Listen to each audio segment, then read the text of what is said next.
এয়া আমি আৰম্ভ কৰিছোঁ সেই কাটি আছাৰ কাৰণে।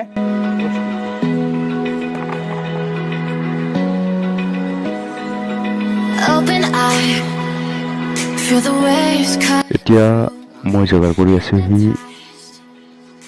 এই চাকিৰ খুঁটি চাকি দিয়াৰ কাৰণে। আৰু এতিয়া পথাৰলৈ গৈ আছো।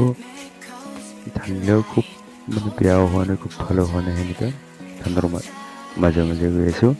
গৈ কিনে চাকি চাকি দিম আৰু চাকি চাকি দি কিনে আৰু এই প্ৰসাদ পানী যোগাৰ কৰিম ঘৰৰ অকণমান। সেয়াই আৰু আমাৰ কাতি কেঁচা পূজা।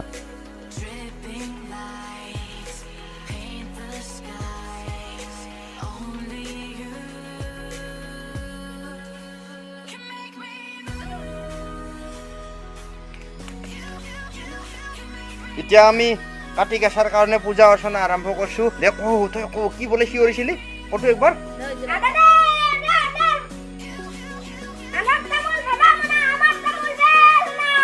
তুহাৰ তামোল ধনা মনা তুহাৰ তামোল বেৰ হেনা আৰু এটা কিবা চিঞৰিছিলি যে